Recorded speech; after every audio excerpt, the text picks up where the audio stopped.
हर्षित landmark, सपनों का घर जैसा आप चाहते हैं हम बनाते हैं। 1, 2 एवं 3 BHK ready position flats. Call 9827321321। Jaipur से एक बड़ी खबर आ रही है, उसका रुख करते हैं। CGPSC 2020 के फाइनल नतीजे आ गए।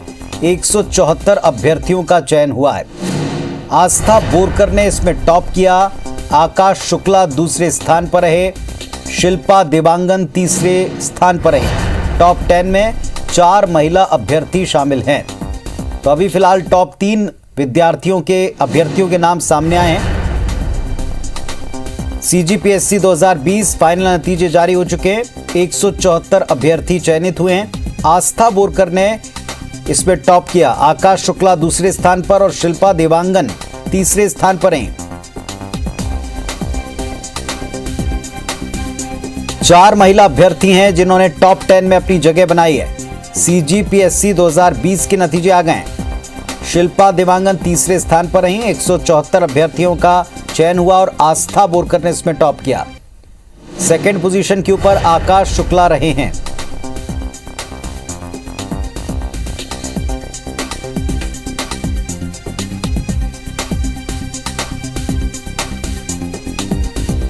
तो इस वक्त की एक बड़ी खबर आपको बता दें, छत्तीसगढ़ में PSC परीक्षा CGPSC परीक्षा 2020 के फाइनल रिजल्ट्स जारी हो गए हैं।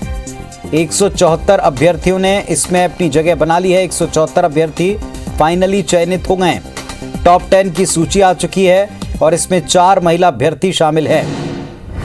फर्स्ट और थर्ड दोनों पोजीशन पर महिलाएं ही हैं। CGPSC 2020 के नतीजे 174 अभ्यर्थी चयनित हुए हैं। आस्था बोरकर ने इसमें टॉप किया है। आकाश शुक्ला दूसरे स्थान पर रहे हैं। शिल्पा देवांगन तीसरे स्थान के ऊपर आई हैं। तो CGPSC 2020 के नतीजे आ गए। स्टार जैन हमारे साथ में जुड़ गए, हमारे सहयोगी। स्टार बताएं, रिजल्ट आ गया है। देखिए, CGPSC 2020 की अंतिम चयन सूची जारी कर दी गई है। मैं आपको बता दूं, 175 पदों के लिए परीक्षा ली गई थी और मुख्य परीक्षा के आधार पर 522 अभ्यर्थियों का साक्षात्कार के लिए चयन किया गया था।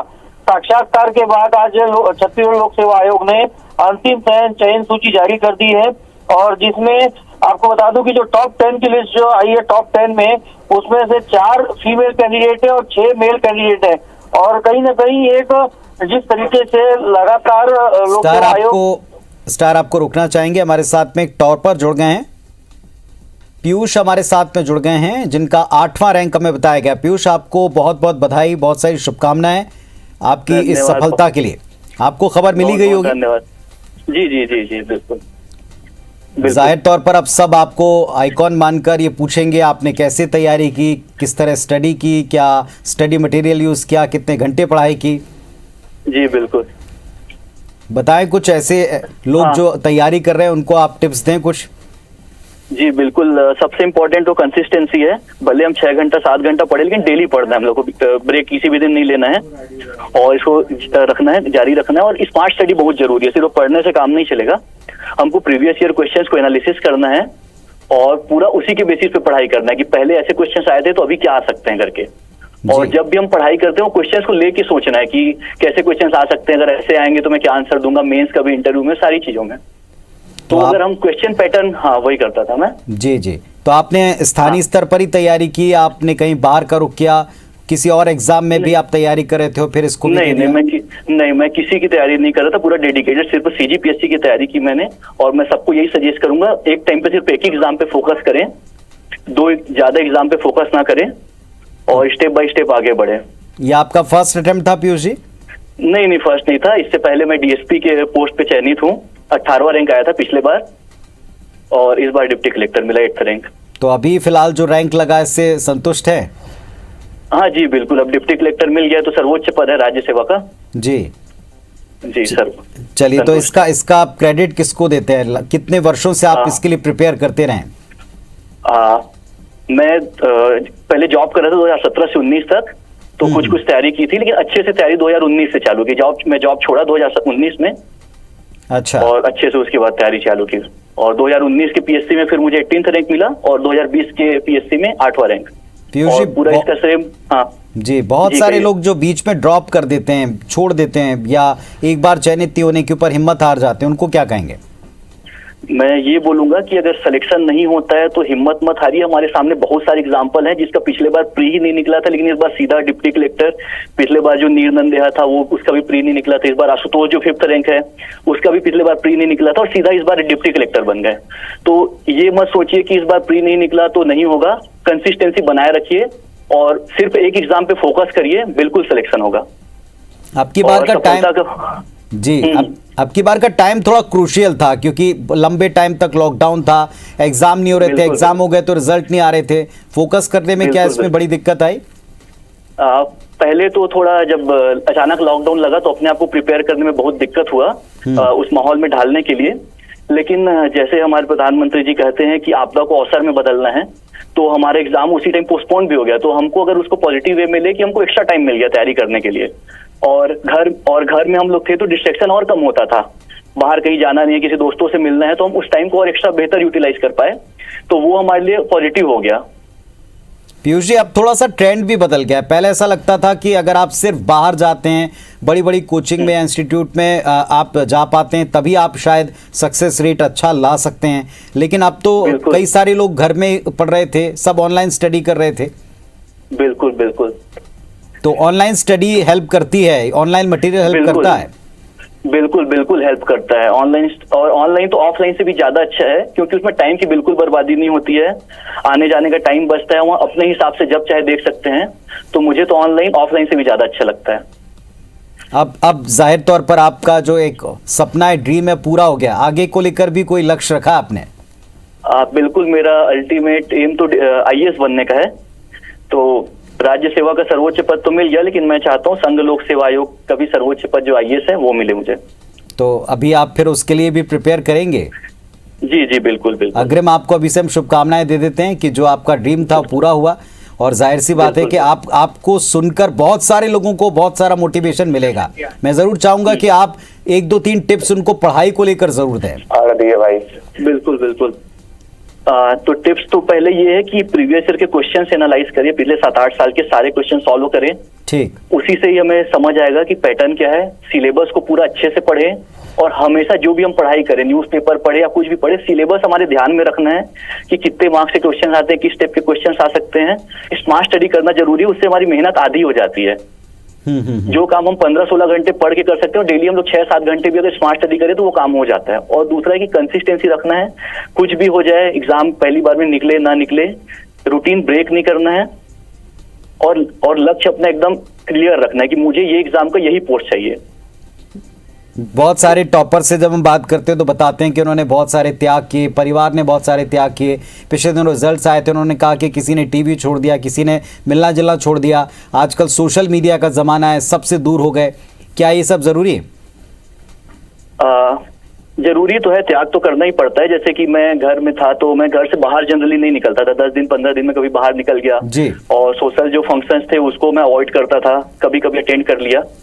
और सोशल मीडिया में चलाता था क्योंकि लॉकडाउन के टाइम पे हम सबसे बहुत दूर हो जाते हैं। ठीक है, तो वही एक सहारा था।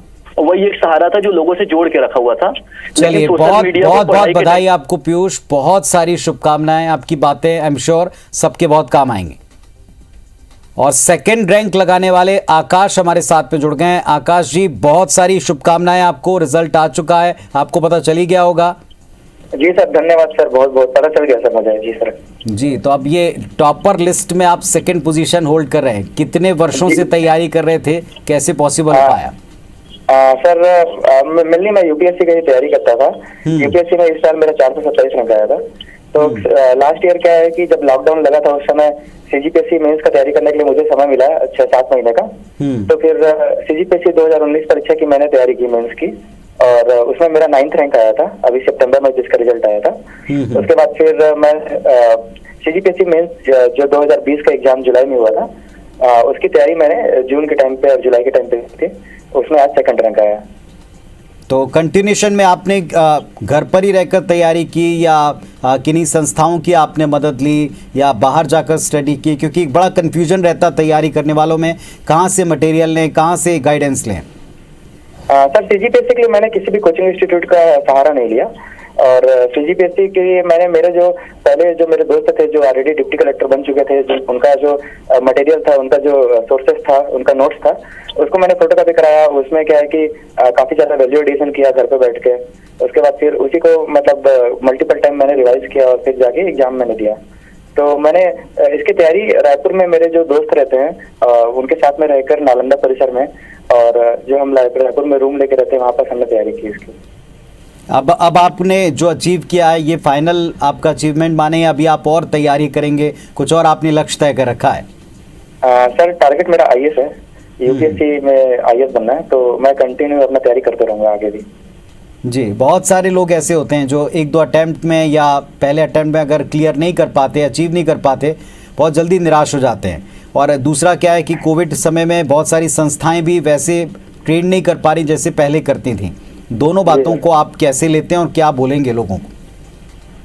सर मैं कहना चाहूंगा कि लाइफ में अप्स एंड डाउन्स आते रहते हैं, और हमारा जो परफॉर्मेंस हमेशा हमारे हिसाब से नहीं हो पाता है।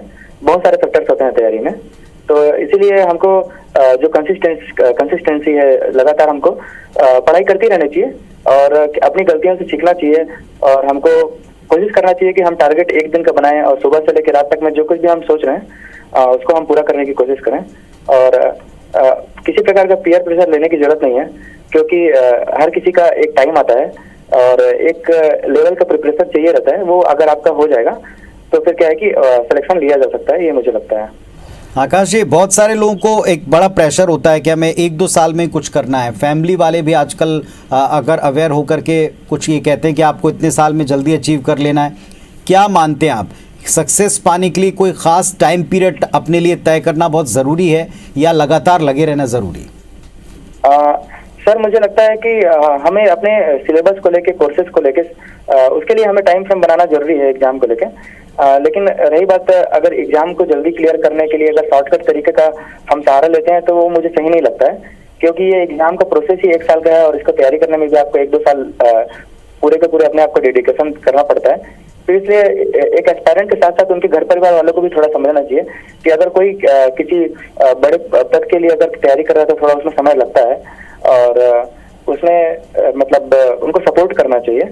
इसलिए मैं चाहता हूं कि जो भी विद्यार्थी तैयारी कर रहे हैं वो किसी प्रकार का जो मेंटल प्रेशर है शॉर्टकट तरीके अपनाने को लेके या फिर जल्दी रिजल्ट देने को लेके वो ना रखें, लेकिन अपने पढ़ाई को लेके जो ईमानदारी होती है, जो समय को लेके, टाइम टेबल को लेके ईमानदारी होती है, उसे जरूर उसका पालन करें।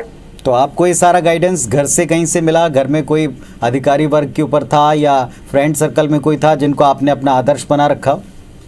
सर मेरे घर में अधिकारी लेवल पे मतलब सीजीपीएससी के थ्रू मैं पहला सदस्य हूँ। इसके पहले मेरे जो सीनियर्स हैं स्कूल के जिन्होंने यूपीएससी क्लियर किया था, आईपीएस बने थे, और मेरे जो और भी स्कूल के सीनियर्स हैं जो डिप्टी कलेक्टर के पद में है सीजीपीएससी के एग्जाम को क्लियर करके, उनसे मुझे प्रेरणा मिली कि मैं भी, मेरे सीनियर लोग कर सकते हैं तो मैं भी कर सकता हूँ। ये मेरे लिए एक आई एम श्योर आपकी बातें सबको बहुत मोटिवेट करेंगी, खासतौर से जो तैयारी कर रहे हैं। अगेन आपको ढेर सारी शुभकामनाएं आपके स्वर्णिम भविष्य को लेकर, आपके आगे की इच्छाओं को लेकर। बहुत सारी शुभकामनाएं। धन्यवाद हमसे जुड़ने के लिए। और हमारे साथ इस वक्त टॉपर लिस्ट में पहले स्थान पर आई आस्था बोरकर जी जुड़ गई। आस्था जी, बहुत सारी शुभकामनाएं आपको। कैसे अचीव किया? बहुत सारी खुशी इस वक्त आपको मिली एक साथ। हाँ सर, बिल्कुल, मैंने तो सोचा नहीं था।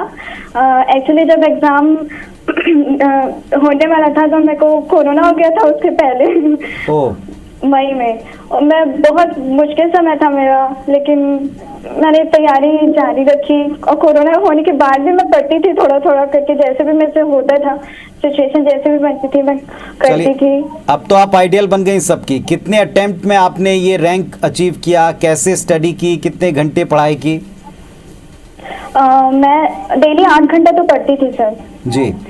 डेली 8 घंटा मैं पढ़ती थी, और ऐसा था कि प्री के साथ साथ जब मैंने ये सोचा था कि प्री तो अगर क्लियर होता है तो मेरे को अभी से ही मेंस की जो है तैयारी चालू कर देनी चाहिए। तो मैं रिटर्न प्रैक्टिस करती थी, मतलब नोट्स बनाना मेंस के हिसाब से मैंने रिटर्न प्रैक्टिस चालू कर दिया था, तो उसका फायदा मिला मेरे को। और 2019 में भी मेरे को रैंक मिली थी और पोस्ट भी मैंने लिया था, और 2020 में तो बहुत अच्छा आया रिजल्ट उसका। तो मेहनत के ऊपर है और रिटर्न प्रैक्टिस बहुत जरूरी है। आप अभी बता रहे थे कि कोविड काल में आप खुद भी कोरोना से पीड़ित हुई थी, तो कोविड काल के बाद में अपना स्टडी के भी मोड बदल गए, ऑफलाइन ऑनलाइन मोड हो गए।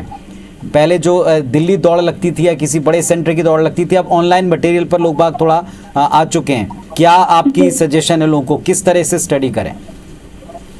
हाँ सर, देखो दोनों ही मोड आपको बेहतर मंच प्रदान करते हैं, आप दोनों में ही कर सकते हैं। लेकिन मेरा जो ज़्यादा फोकस रहता था ऑफलाइन मोड में ही पढ़ने का ज़्यादा फोकस रहता था। मैं किताबों से ही ज़्यादा पढ़ती थी और रिटर्न प्रैक्टिस बहुत ज़्यादा करती थी मैं, और टेस्ट वगैरह भी दिलाती रहती थी। तो बस मेरे को ये लगता है कि ऑनलाइन भी बहुत अच्छा मंच है, आप उसके सहायता से भी कर सकते हैं। और कुछ तो ज़रूरत पड़ती है ऑनलाइन स्टडी करने की, लेकिन मेरा ज़्यादा फोकस ऑफलाइन और रिटर्न और बुक्स पे ही ज़्यादा था। जी, तो अब परिवार में ज़ाहिर तौर पर सब लोग बड़े खुश हो रहे होंगे और आपकी अचीवमेंट को सेलिब्रेट कर रहे होंगे। बहुत सारे लोग पूछना चाहते होंगे आपसे कि अब आप आगे क्या करना चाहती हैं, किस फील्ड में और एक्सेल करना चाहती हैं, क्या इच्छाएं, कोई और बड़ा लक्ष्य तय किया आपने? अभी तक तो मेरा डिप्टी कलेक्टर बनने का ही था सर मेरा लक्ष्य, और अभी लेकिन मैं कोशिश करूंगी। अगर मैं पहले तो फिलहाल इस पद पर अगर मैं गई हूँ तो मेरी प्राथमिकता यही रहेगी कि मैं इस पद पर अच्छे कार्य कर सकूं, और बाकी और स्टडी तो जारी रहेगी। मैं और कोशिश करूंगी, अगर IAS में भी अगर होता है तो मैं ज़रूर कोशिश करूंगी। लेकिन यदि मेरे को ये पद मिला है तो मेरा पूरा फोकस इस पर भी रहेगा और मैं पूरी प्राथमिकता से अपनी जो भी जिम्मेदारियाँ उन्हें निभाऊंगी। जी, कैसा रहा परिवार का सपोर्ट आपका, कैसा रहा? कोई अधिकारी वर्ग से आसपास कोई इंस्पायर करता रहा, कोई घर परिवार में ऐसा जो लगातार आपको मोटिवेट किया हो? सर, अगर हमारे परिवार की बात की जाए तो हमारे परिवार से तो कोई अभी तक के प्रशासनिक अधिकारी नहीं हुआ था, लेकिन मेरी मोटिवेशन तो मेरी मम्मी थी। मेरी मम्मी में वो बहुत ज़्यादा सपोर्ट करती थी और उनका तो बहुत बड़ा योगदान है। चलिए, आपको भी, मम्मी जी को भी और परिवार में सबको ढेर सारी शुभकामनाएं। आप जो करना चाहते हैं उसमें बहुत कामयाब और बेहद काबिल अफसर बनकर आप उभरें, ऐसी शुभकामनाएं IBS24 की और तमाम दर्शकों की तरफ से भी आपको शुभकामनाएं देते हैं। थैंक यू सो मच हमसे बातचीत करने के लिए।